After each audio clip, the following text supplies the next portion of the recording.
Don't tell anyone. Don't tell anyone. But you've possibly found the best kept secret in business. He's handsome. He's loud. He's got some tattoos. He'll tell you as it is and only wears a suit at a wedding or a funeral. No jargon, no overcomplicated 300-stage program. Just upfront, honest, proven ideas, thoughts, and strategies that actually work. So here's your host, the best kept business secret probably anywhere. Ladies and gentlemen, this is Marc Ford. Hello again and welcome to the Best Kept Business Secret podcast. I hope you're well. Now, in the UK, we are in very, very turbulent times. In the first 3 months of 2018, businesses like Toys R Us and Maplin have gone to the wall. Carillion completely collapsed. And businesses left, right and centre are closing branches, shedding staff and entering company voluntary agreements. Plus, there are signs that costs are on the increase and people are getting tighter with their wallets and their budgets. It's a pretty bleak picture, right? Well, it's certain to affect all small businesses everywhere. So how can you protect your business from a slowdown, from the uncertainty? How can you protect yourself from the fate of debt-fueled expansions that are lying everywhere? Well, I'm Marc Ford, your best kept business secret, and on this podcast, I'm going to give you 5 pointers as to how you stay strong, trade steady, and still get your ideal customers and clients in a downturn. But before we get there, if you like this podcast, I would love you to go to iTunes and give us a review, or take a look at my website where you can buy the brand new Best Kept Business Secret Success Diary. But first, a very quick word from our sponsor. This podcast is sponsored by JB Commercial Finance, the trusted funding solutions for business. JB Commercial Finance are experienced, whole-of-market commercial finance brokers and will help you and your business raise money no matter your circumstances. Whether you're investing in your business, have cash flow challenges, or you're looking to acquire commercial premises, get in touch with us now for independent, expert, and honest advice. For a free, no-obligation assessment, find us at www.jbcommercialfinance.co.uk or call 0116-3440-322. JB Commercial Finance is fully authorized and regulated by the Financial Conduct Authority and are proud members of the National Association of Commercial Finance Brokers. Now, I hate talking about doom and gloom. I hate talking negative. So you may wonder why I'm talking about staving off a slowdown. Well, it's as guaranteed as death is after birth and being taxed by someone somewhere. The biggest problem that happens when things begin to slow down is that the media tends to talk up the slowdown, adding fuel to the fire and making things often seem worse than they really are. I guess it's the law of attraction. The more you talk about stuff, the more it manifests itself. So, let's use this podcast to talk up the things you should be doing right now and continue to do in the future that will help you stay stronger, more stable, and ultra competitive as everyone reaches for that big red button that's marked panic. Firstly, let's start viewing all your marketing as a long game. One of the things in common with many businesses that fall by the wayside is that their marketing is like a fix from drugs. It's quick. Special offers, exclusivity, buy now, or this tape will self-destruct. Yes, it works. And that's the problem. It works if you're involved in a race to the bottom. I'll give you an example. Recently, I walked past 2 restaurants. One has recently been financially saved, and one that its parent company says will close in the coming weeks and months. One had kids eat for £1, and the other had kids eat for 50p. Attractive, eh? But how? Just how is that financially any good? Imagine how many drinks you've got to purchase to make that profitable. The way we live our lives nowadays probably means that actually there's probably only one parent with the kids when they visit. So already the odds are heavily in the favour of the customer and not the business. It's an outdated model of promotion, but it works to a point. It gets bums on seats. And because it works, businesses do it again and again and again and again, and they end up getting broke. A bit like a drug addict wanting one more hit. But it's never as good as the first time, and the more you do it, the quantity gets bigger and bigger and bigger. In this case, it could have started at Kids Eat for a £5, then it was £4, then it was £3, then it's £2, then it's £1, and then, quite simply, it's bust. The closures prove that the model is bust, and all it is a marketing fix. So, it's time to start looking at your marketing as a long-term gain. Consistent, regular, and in the right places, saying the right things to the right customers. It is that simple. Don't get involved in the race to the bottom. Just let others do that. Get involved by being the number one, and I mean the number one go-to expert business that is stable and looking for growth built on growth rather than stability or growth based on debt. Now, let's talk about what your business should be saying to your customers and clients. And I've said this before, and this is the second area you need to work on when it comes to growth and stability. You and your business are a problem solver. You solve problems for your customers and your clients. Every business is a problem solver. The biggest issue is that when businesses start to struggle or start to panic, they begin running around like headless chickens trying to solve everyone's problems, which means that actually they solve no one's problems because the message and the products and services are a complete mismatch to everyone. So, I want you to do something for me, and I want you to do it now or at the end of the podcast. It'll also help you when it comes to networking too. Now, I want you to write down 10 problems that your business solves for your customers and clients. That's right, 10. Then next to those problems, write down exactly what you can do to solve that problem. Now, why am I getting you to do this? Well, because many businesses generally concentrate on the top 3 problems that they solve their customers and clients. They offer other services or products, and many people often don't know about them because they're aligned to other problems that actually their ideal customers and clients also need solving. So I'm challenging you really to work out the other 7, because I could guarantee the first 3 will be really easy because you do it 24/7. But you also do these other 7 problems 24/7. And then you can put these extra 7 into your marketing now that you're doing marketing as a long game. It shows that the biggest win for any customer or client considering you is that you're all about delivering a solution to someone's problem fast, because you're showing that you are considering that problem 24/7, 365 days of the year. Now, by doing this, it leads nicely into a third element. You are the sum of the 5 people around you. In many cases, people surround themselves with people who are in it for themselves. Your network needs to be as strong as your business. So what you should be seeking to do is surround yourself with people who get you, who understand your why, who understand the benefits that you can give and you deliver customers and clients. Why? Well, because they will continue to recommend you and your business in the best of times and in the worst of times, as you will do for them. Now is not the time to spend hours connecting to everybody on LinkedIn, Twitter, or Facebook. What is the point? It's not, and I repeat this, it's not the size of your network that counts.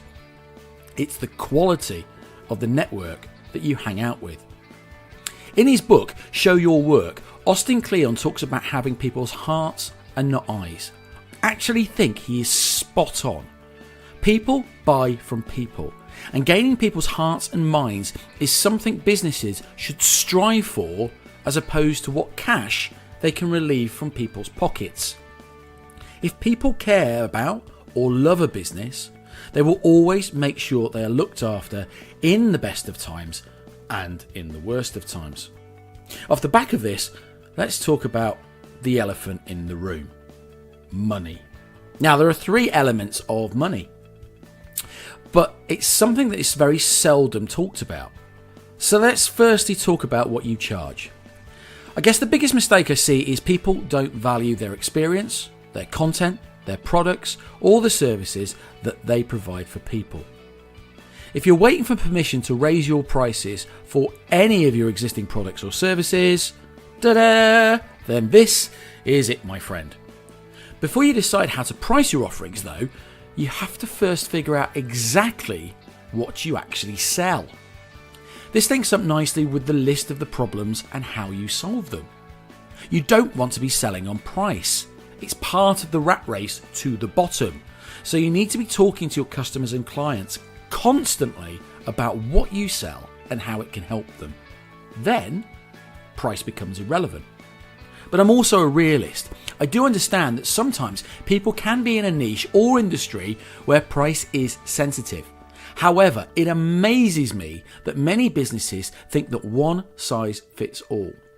There is a win here. You can offer 3 levels of service or product that will solve someone's problem. A bronze, silver and a gold package, if you will.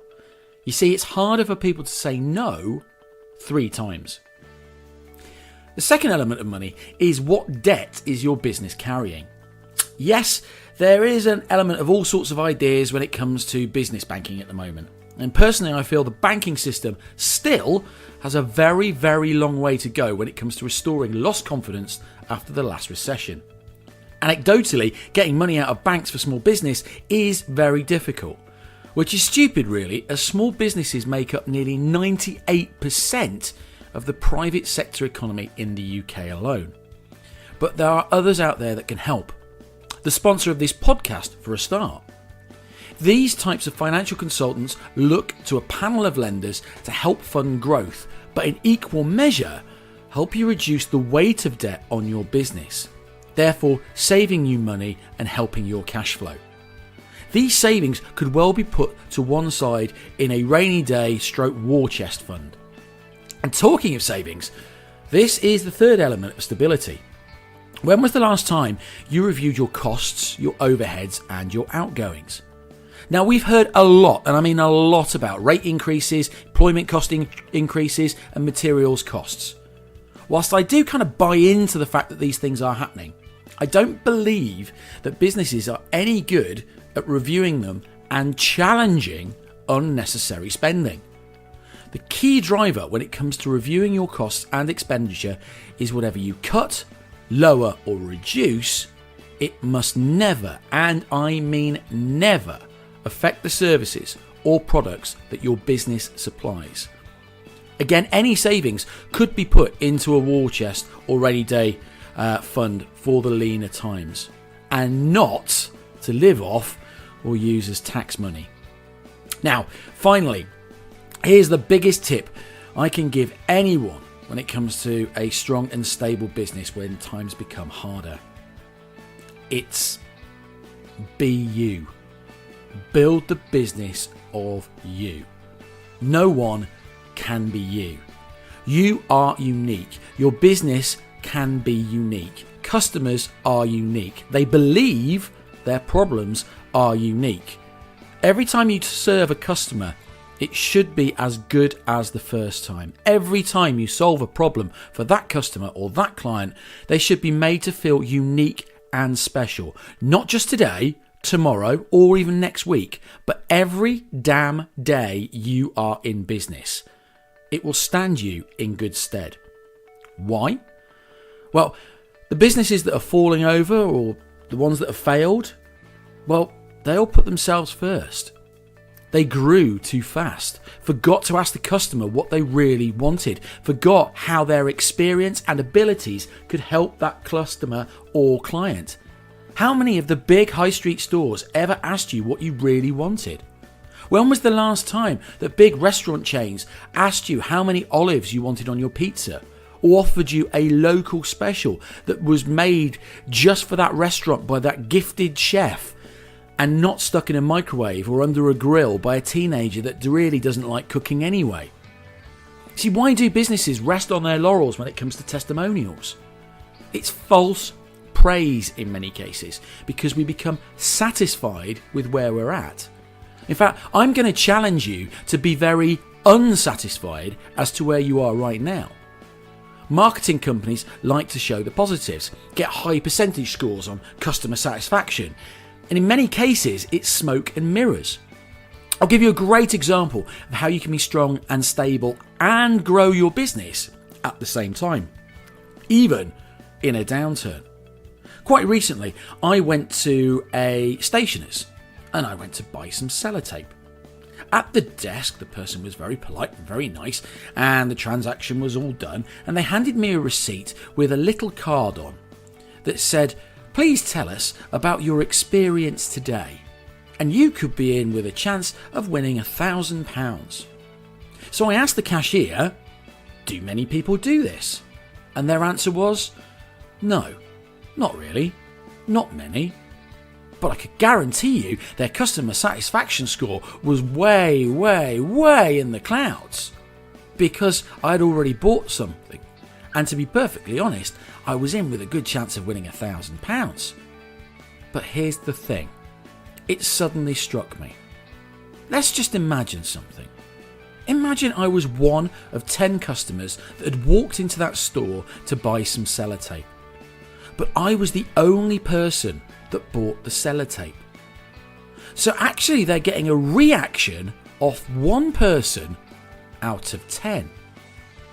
The real marketing gold, the real business growth gold, is in the 9 people that didn't buy the sellotape. What things have you got in place for people that are coming to your website, coming to your store, picking up the phone and asking for quotes? What process have you got in place to follow those people up and ask, "Why didn't you buy from me?" It might be something really simple. It might be price, and if it's price, that's fine. Don't get involved in going down to the bottom of the cellar.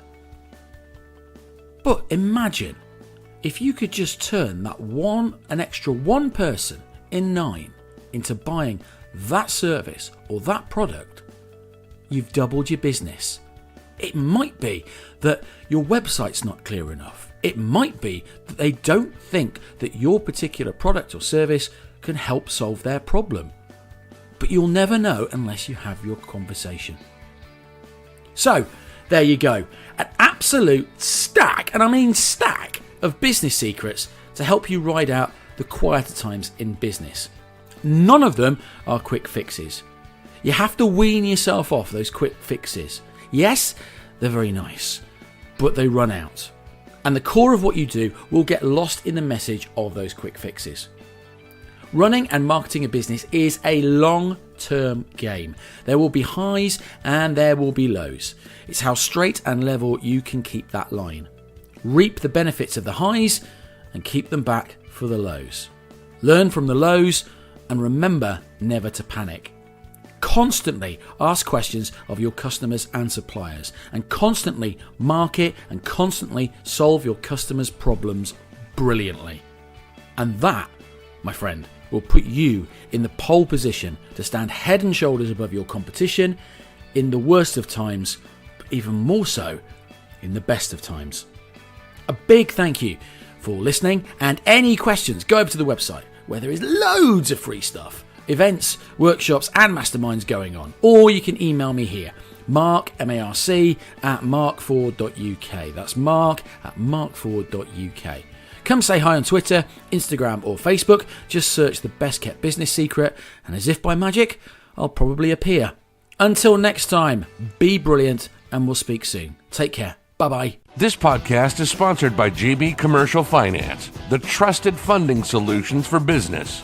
JB Commercial Finance are experienced, whole-of-market commercial finance brokers and will help you and your business raise money no matter your circumstances. Whether you're investing in your business, have cash flow challenges, or you're looking to acquire commercial premises, get in touch with us now for independent, expert, and honest advice. For a free, no-obligation assessment, find us at www.jbcommercialfinance.co.uk or call 0116 3440 322. JB Commercial Finance is fully authorized and regulated by the Financial Conduct Authority and are proud members of the National Association of Commercial Finance Brokers.